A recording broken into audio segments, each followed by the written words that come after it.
Welcome to Shared Insights, the podcast from BA Insight. My name is Pete Wright, and I'm joined today by the great Karnak himself, BA Insight CTO Jeff Fried.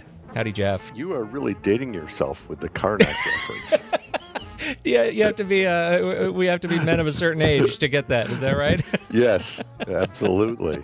Johnny Carson, man. But it's been great to work with you this year. We're just wrapping up towards the end of the year, and I'm shortly headed off to Costa Rica to be unplugged over the holidays. Oh, fantastic! Are you a regular of Costa Rica? Is that a place you have visited before? This is a first time, so I will report back. This is sort of the time of year to dust off the old crystal ball. Absolutely. Before the holiday sets in and we escape to destinations exotic, you have brought for our consideration your predictions for 2017, thus permanently documenting your prowess in reading the market of innovation for all to see forever and ever. Amen. I get very excited about these kinds of episodes. Probably because you can pin me down. And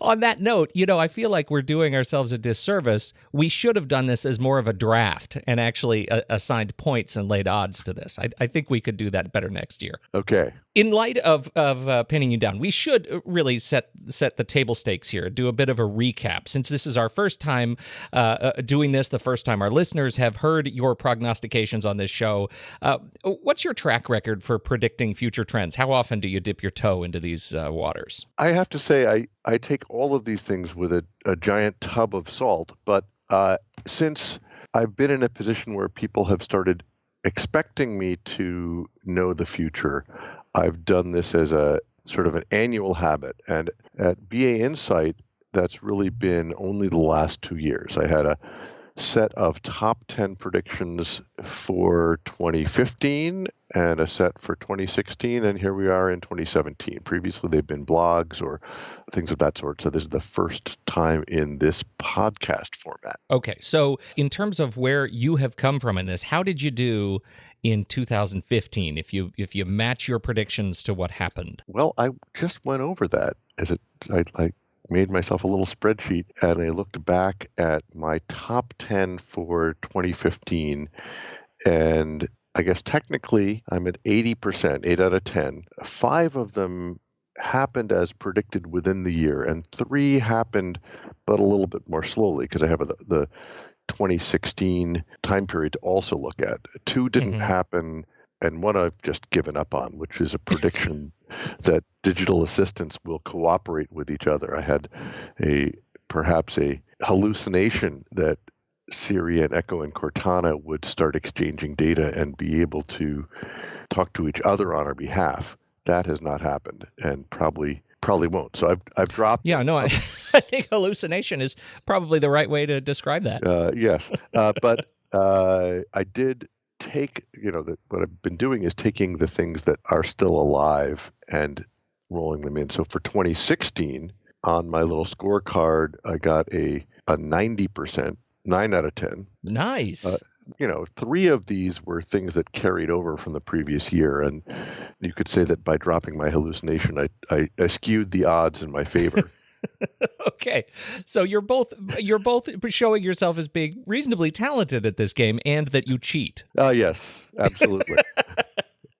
Let's pick out a couple of these in specific. What do you see as these as the things that you are most proud of your observance of them before we get into 2017? Sure, and I just want to comment that I keep this to sort of the tech search SharePoint thing. I'm not predicting, outcomes of wars or the level of sea level rise and global climate change. It's really about the technology and adoption of technology in search and SharePoint and sort of surrounding space. So some of the things that when I go back and look at my scorecard, I predicted maybe seem obvious or like motherhood. For 2015, I had predicted that beautiful designs would reach the enterprise. Really, the design of the rise of this design ethic and design as a major investment, and that it now seems like a very obvious thing because we all experience it. I think 2 years ago, it was not so obvious.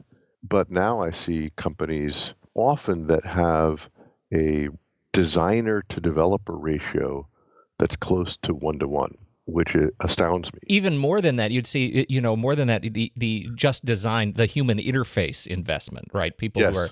are observant of, information interaction. Exactly.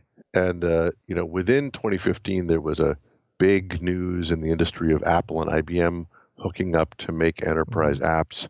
As far as I can tell, that really hasn't panned out. Despite that, the appetite for well-designed UIs is way up. So that now seems like it was obvious. At the beginning of 2016, I predicted that machine learning would show up everywhere, that this was, at the time, the Azure Machine Learning Workbench was a rumor and not even in preview yet. I had been involved with machine learning back almost at the turn of the century, if you will. Now, even a year later, it seems very obvious. It's at the top of the hype cycle. You can't turn around without seeing machine learning and AI in everything. And one of our investors told me that it's a running joke that every business plan proposal they get has machine learning in the middle of it. So it's definitely overhyped, but it's also very real. And we've used machine learning in our own products at BA Insight over the last year. I've seen lots of new entrants, like BrainSpace is one that's just, they call it Building Brain. They do great marketing. There's another one that when I look at it, I say, oh, well, maybe it seems obvious, is that I had a prediction that IoT would go mainstream. Maybe it's because I had just gotten my first Fitbit for Christmas in 2014. Between Echo and Home and Fitbit, and of course the warehouses, et cetera, spend in IoT is now something like $1 million per minute. Wow. It's definitely mainstream. This would be the difference between hyped, overhyped, and a bubble. The things that you are describing may be overhyped in that the mainstream is excited about them, but it's not a bubble because there's actually substance there, right? There's something that is defining and redefining the industry as we move forward. It's not looking like it's going to evaporate. Is that a fair assessment? Oh, absolutely. I don't think that excellent user interface design and attention to that human-machine view, I don't think we're going anywhere but up. And similarly with machine learning and IoT. My predictions about SharePoint as a overall, I think probably also seem like they're obvious. In 2015, I predicted that SharePoint, which at the time there was some hype about it being deconstructed, that it would lose 2 of its major services, which it did. And for 2016, I predicted that SharePoint would be back in minimum in brand awareness, but also real product on-prem. That was a relatively safe prediction a year ago because Jeff Teeper had already rejoined the SharePoint group, and knowing him, I was pretty confident that he was there to bring SharePoint back. Even 3 years ago, in 2013, CMS Wire predicted that SharePoint would be gone and disappear altogether over the next 5 years, and that's certainly not happened. Anything but. That's an area where the predictions seem maybe obvious, but I like to think that I was a little bit certainly ahead of CMS Wire. How about the search engine market more broadly? Well, in enterprise search, which is a specialty and the one that I have spent the last dozen years in, I predicted that there'd be more and different search engines, that there'd be a new wave of specialist products or code bases. And that's one that has happened, but has happened a little slower than I expected. I keep a running list of new enterprise search products, which had 18 new entrants in the last 2 years since the beginning of 2015. With some nice diversity. Some of them have image search capabilities. Some of them are pure machine learning based. Some of them are e-commerce in a new form. Many of them are using Elasticsearch, the open source search base, and then building on top of them. So that really has happened nicely. But there's also been some things that surprised me, specifically in the enterprise search market. Google dropped a bomb by pulling out of the market and discontinuing the Google Search Appliance in the middle of the year. I might not have been watching close enough, but I was surprised by that. Yeah, I mean, it felt like, asked that question 2-3 years ago, I think it would have been fair to assume that Google was going to put all their might behind enterprise search and being the dominant appliance in enterprise search. And then they just evaporated. Well, I know enough people there, and I've watched enough that I knew that it was had its ups and downs and was coasting and was not living up to its own expectations or the expectations it set in the market. In fact, Google sort of did themselves and everybody a disservice by promising that you could just plug it in and walk away. Yeah. And no enterprise search works that way. But I was surprised that it was sunsetted in the middle of the year. And there have been a couple of acquisitions as well. Recommind, which is a partner of ours at BEinsight, was bought by OpenText. And I think I wasn't surprised by the trajectory, but I would have expected it to be a year later. And there's one of the new entrants that I was tracking, Synata, was bought by Cisco with less than a year on the market under its belt.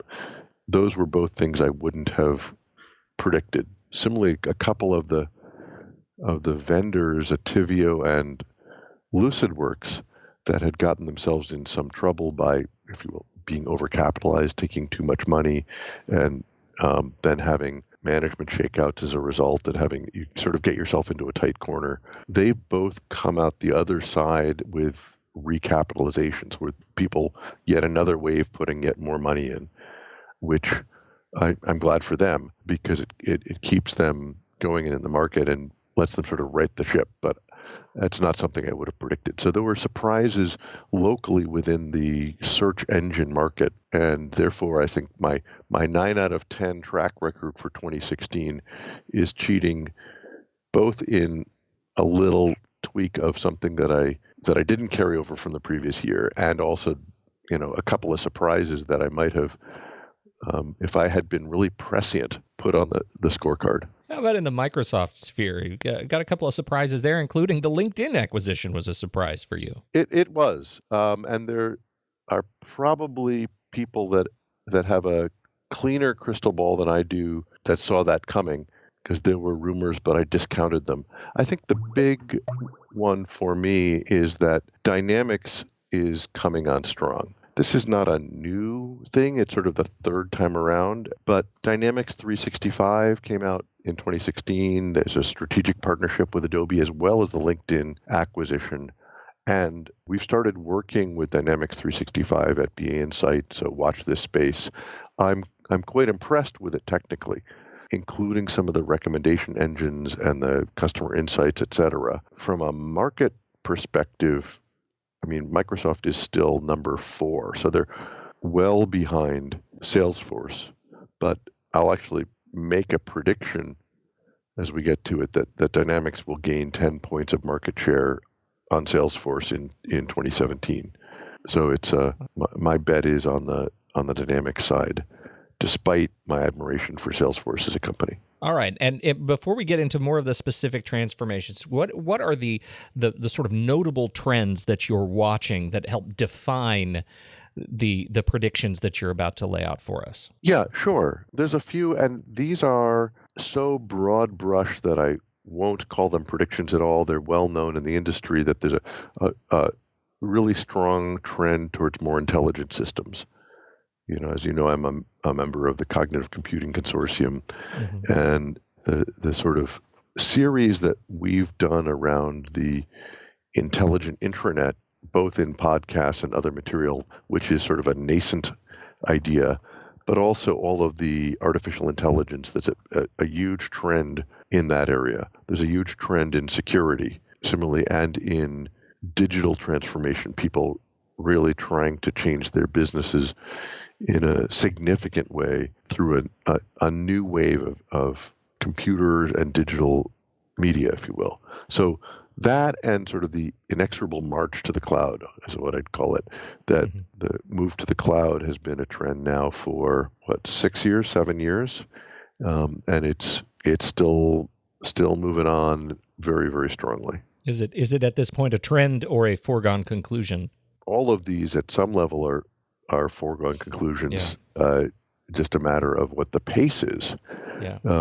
The pace in move to the cloud, either through hybrid or not, continues to outpace what analysts have predicted for the last couple of years. So those are things that I will leave the predictions to others and professional analysts, and I'll keep mine to the local sphere, if you will. All right. So here we are, 2017. We have your list of top 10 predictions. How would you like to take these, in reverse order or 1 to 10? Well, you brought up Carnac to begin with. Yeah. So who always used reverse order? I don't particularly care. I think let's go 1 through 10, okay. And I will make a corresponding blog so that listeners that want to read and look at some pointers and hold my feet to the fire have a way to do that. Outstanding. So the pressure is on. Here we go. Number 1, you say the Office graph will cross the trough of disillusionment. This is one of 2 carryovers that I've had actually on the list for the last 2 years. So I'm maybe reducing my likely score by sticking with it. The Office graph is built into the fabric of Office 365 and is a way to look at signals and content from all areas. And if the trough of disillusionment is a term from the Gartner hype cycle, that things go up the peak of hype through the trough of disillusionment, which is after things, the hype subsides and you're left with the reality, and then move up to what they call the plateau of productivity. And the Office graph was introduced in late 2014. I still run into many people that don't know what to do with Delve, don't really have true application. Sure. And are sort of perhaps a little disappointed with what they see versus the hype. But I know that there's an incredible amount of power there,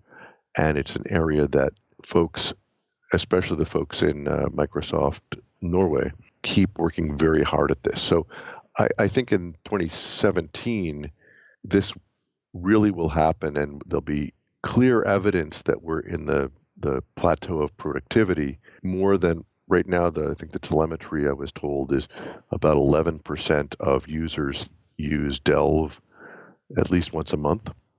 That's pretty good, but still not enough for me to say that we're really there. I think this year it'll stop being about Delve or just Delve, as so many other parts of Office 365 get insight and signals from the Office graph. All right. Number 2, API Open Enterprise will show up in search. What does that mean? What does that mean? Okay, I will try to explain myself, and Pete, you have a great wisdom of words, so you might be able to help me with that. This is the other carryover that I predicted last year.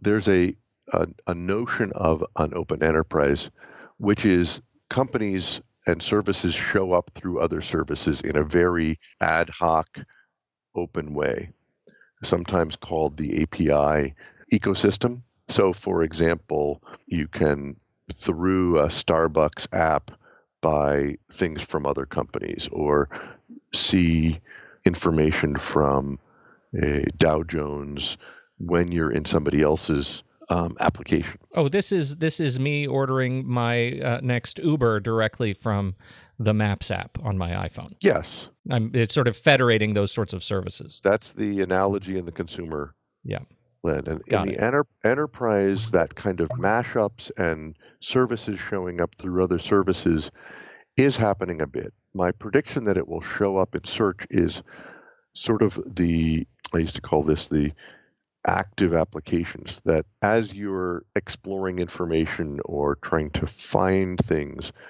whatever appropriate API or application can help you shows up. Mhm. And I haven't seen it yet. So I was looking for it all last year. I've played with and building a little bit of this myself, and I think it's a fascinating area. I'm going to carry it over to a prediction that this will actually show up in a commercial offering this coming year. And there's really good signs around that when you look at the Cortana apps and natural language queries that are happening in various areas. How about number 3? The intelligent intranet will become a commonly understood thing and real. Yes. Okay. So how can you hold my feet to the fire on this? As you know, we had a lot of fun in the last 6 months with this concept of the intelligent intranet. I produced a set of videos of friends and people that I just accosted at a couple of conferences, asking them what they thought the intelligent intranet was, and I got a huge diversity of opinion. One person told me, "Well, I don't know what the intelligent intranet is, but I sure know what the dumb intranet is, and that's what I have." I'm predicting that rather than asking 10 people and getting 11 different opinions about what the intelligent intranet is, I'll get less than 3 distinct views about what the intelligent intranet is with 10 opinions, and that there'll be real deployable intranets that aren't just hinting at helping you through real machine intelligence, but really have it in a palpable way. Okay, I'm glad you gave me a number, but again, I feel a little bit like this prediction is, dogs playing poker. I don't know art, but I know what I like, right? I Yes. feel like you have a lot of wiggle room on this one. So, Okay. All all right. right. Well, I'll try to abuse that wiggle room as much as I can. Liberally. All right. Number 4, half the intranet in a box products will die. In the last 18 months, there's a whole category of products that add on to SharePoint or Office 365, which is by far the most popular platform to build intranets and digital workplaces. And these all promise to give you a short deployment time, a ready built thing. And there's been an explosion. Clearbox just came out with a report that has 36 different entrances that are reviewed. Actually, all of them came from system integrators that had built some intranets and decided to take a framework and make a product. At the same time, Microsoft is building out of the box intranet capabilities in Office 365 with the promise that at least for departmental or smaller firms that you won't need add-on products, or at least won't need this kind of different face. Often people use this because they're like, I want SharePoint, but I don't want it to look like SharePoint. So I'm predicting that out of these 36 products, 18 of them will no longer be on the market by the end of 2017. And that's so you can measure that, hold me to it, and it's a rather dire prediction for that. Yeah, it is dire. I'm not sure if it's more or less dire than number 5.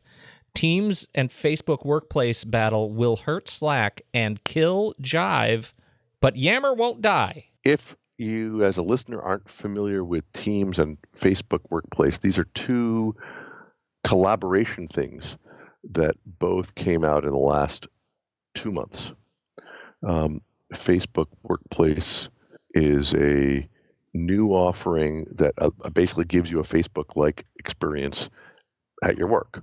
And Microsoft Teams is another collaboration offering in the Microsoft suite that is clearly aimed at the kind of success that Slack had. In fact, so is Facebook Workplace. So I predict that as Facebook really starts getting traction and Teams will come out of preview sometime in the next quarter, there'll be a feature price battle between those 2 players. And they're both trying to be Slack killers. Slack is, I'm old enough to think of it as IRC, but it's extremely popular. And I actually use all three of these just because I'm that kind of guy. There'll be something that really takes off between the two of them, but inevitably it will take some of the luster off of Slack, but I don't think it'll kill Slack. I think, on the other hand, Jive, which was a sort of preeminent enterprise social network, Jive and Yammer as probably the two leaders in the category. I think Jive is going to have a hard time with this, both because of sort of this stripped down, simpler paradigm and the fact that the price points of Facebook Workplace is $1 a month per user. Teams is somewhat similar. It's just highly disruptive for things like Jive. Now, Yammer in this picture there's definitely people predicting that Yammer will die. I was on a panel 2 weeks ago, and what came out of my mouth was that there's only 3 things that will survive nuclear holocaust, which are cockroaches, Mick Jagger, and Yammer. Bold claims. Yes. So especially for Rolling Stones fans. Exactly. So I don't think Yammer in this mix will continue to be confusing about when do I use Yammer, when do I use Teams, is there any investment in Yammer? At the same time, the people that use it are really now loyal and really starting to drive adoption. So it's a weird time in that curve. So that was prediction number 5. Let me just ask you, though, personally, as a user of all of them, which one is your favorite? I use them for different things. I use Teams, and actually we're adopting Teams at BA Insight because it really fits the instantaneous, let me get somebody right now like an IM, but it has a permanent thread in a small community. And I use Yammer for external networks where there's a large number of people and you sort of want to publish to a mass and see if anybody has any comments or thoughts. And how about Facebook Workplace? Have you dabbled in that yet? I've only dabbled I have not been admitted into the Facebook Workplace program, nor into the Google Springboard program. I don't know. Maybe they know who I am. Well, in Google's case, they definitely do. But I have my devious ways. So I have used Facebook Workplace and probably use it about once a week. And I think it's for the people that grew up with Facebook and use Facebook every day. It's pretty good. And it's sort of what you'd expect. I'm still just waiting for somebody to not realize that they're in public Facebook and put something about their company that they shouldn't into their private Facebook. But I know that the branding is designed to keep you from doing that, but it's inevitable. Still, that should be prediction 5.5. Seriously, yeah. I think it leads us into number 6. Your prediction number 6: Azure versus AWS versus Google Cloud. You say Azure is going to gain 10 points. Yeah, and I mentioned that the march to the cloud is inexorable. Microsoft is an interesting beast because it's fighting on several fronts. The primary front right now is against Amazon. Now, I don't think that Microsoft stock is going to beat Amazon stock because Amazon has now that there's drones and Amazon branded trucks delivering to you, there's a very healthy business there. And Amazon still has 5 years on Microsoft and 20 points in market share, right? It's AWS has something like 31% versus Azure at 11%, but Microsoft is investing like crazy and growing much faster. Google is also growing quickly, but is way behind in market share and sort of taking it out of IBM that's shrinking. So the battle is really shaping up between AWS and Azure. And I see this, whenever one drops a price, the other one drops the price. When there's a new service from Amazon, there's a new service from Azure. And it's like the days that there were 2 gas stations competing against each other across the street from each other. Right. So my prediction is that Azure will gain 10 points on Amazon, not to become neck and neck, but to get pretty close by the end of 2017. How this leads us into number 7, you say there's going to be a shift in the web search market. Yeah, and here I'm going a little bit afield from enterprise search and SharePoint. There's a lot of analogies. What we learned from the web search market, we can't really apply directly to the enterprise, but it's very interesting to me. And Google has been the gorilla there for forever, with being a distant second. This past year really was the year that Bing passed 20% of searches per month, if you will. I mean, Google's at about 165 billion searches a month, Bing at 24. Facebook is at 30 billion, so a little bit ahead of Bing, even though you don't think of that as your search engine. Yeah, I was going to say even that may be one of the most remarkable bullets in this particular directive. YouTube is at 1 billion. LinkedIn is down at like 112 million searches a month. So it's 3-4 orders of magnitude down.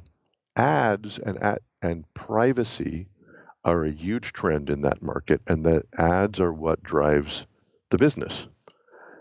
At the Russian search engine Yandex, which is awfully good, hasn't been in the U.S. market, and I don't know that it will come, but I predict it'll come to the U.S. in a much more powerful way. And same with Baidu, the Chinese entrants. So we'll have new big entrants, and it's been since probably 1991 was when there were sort of equal players in that market. I predict that there'll be a shift in market share where other players will enter and Google will lose share, not to be below, where are they right now? Something like 83%, but below 70. And that's a pretty big swing in a year. So that I'm setting myself up on that one. Truly. Speaking of setting yourself up, you already mentioned in number 8, Dynamics will gain 10 points on Salesforce. Do you have anything additional to say about that point? Not really, except I'm trying to make this very measurable for you, Pete, so you can say I told you so. I'm setting up my own spreadsheet right now. Okay. All right, number 9. How about this? Hands-free and holographic information exploration will appear. Oh, see, now this is my Blade Runner future. Yeah. Yeah, and I still use Blade Runner images in some of my talks. It's very much like that. There's some great HoloLens applications already, but none that I've seen for real information exploration. They're definitely repair things. You're working on a jet engine and you want to see instructions. There's a neat kitchen design one that I saw where you can sort of see a virtual reality. Our customers are starting to ask us about these apps, but what I'm really predicting is the kind of thing where you're working in a lab, you can't use a keyboard, so you're definitely hands-free, and you're asking these natural language questions, but then it's not a single answer. You really need to be able to explore the information without using your hands. I'm looking for that to happen this year. That is with the investment we're seeing in things, beyond just holographic, but AR, VR, all of these overlays that are being driven by the investment, the gaming community. I feel like you're pretty safe. Yes. I got a lot of people who are very excited about their 2017 holiday Oculus purchase. Yes, absolutely. Number 10, data sovereignty will become a factor in over half of enterprise IT projects. So you can see that I'm trying to not cheat on these and have something that's what I've learned from the last 2 years of predictions is how to make these so I can look myself in the face and not feel like I'm schmying. Data sovereignty is already a big deal. At the very end of 2015, the EU passed new laws that start having real teeth in 2018.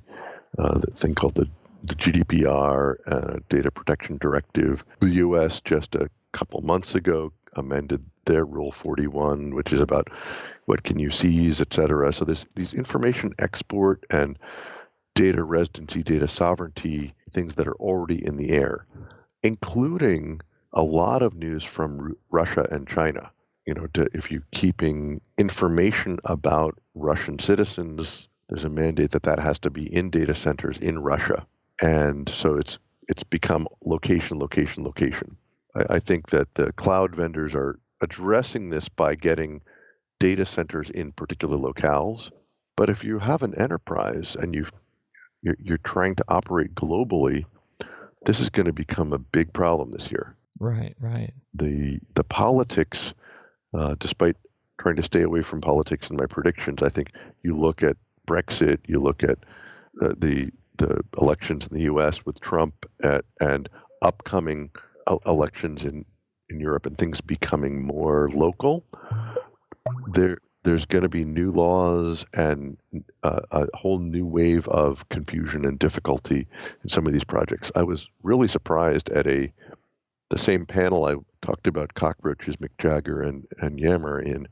The top subject was this data sovereignty subject. It honestly, it surprises me a little bit that you were surprised, given everything we're hearing about the implications of the changing, just the changing U.S. administration, let alone the implications of all these new data requirements coming out of particularly China and Russia. That seems like a thing where a lot of focus is a lot of light is being shined on this particular subject. Yeah, absolutely. But this was a panel about the future of SharePoint.